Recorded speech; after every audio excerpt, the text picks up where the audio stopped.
నమస్తే ఇవాల్టి వార్తలకు స్వాగతం.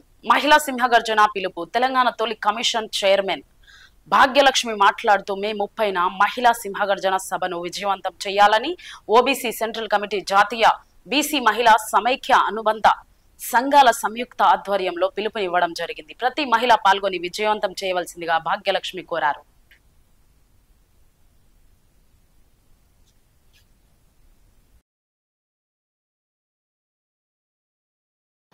మహిళా సింహగర్జన పేరులోనే సింహం ఉంది. సింహం అని పెట్టడానికి మామూలు ధైర్యం అయితే సరిపోదు. సింహగర్జన మహిళలంటేనే సింహాలతో పోల్చి మహిళా సింహగర్జన అనే పేరు పెట్టినందుకే ఇప్పటికే అది దాదాపు 95% విజయవంతమైందని నా ఉద్దేశం. మామూలుగా సింహగర్జన అంటే ఓన్లీ మహిళలకు అనే ప్రత్యేకమైన ప్రియారిటీ ఇచ్చి మహిళా సింహగర్జన అనేది సర్వదా అంత పెద్ద స్టేడియంలో నిర్వహించడం అనేది మామూలు విషయం కాదు. అంత పెద్దది సాధన చేసిన మన అక్క భాగ్యలక్ష్మి గారికి ప్రత్యేక కృతజ్ఞతలు. మహిళలంటే ఇప్పుడు కాదు, కేవలం చరిత్ర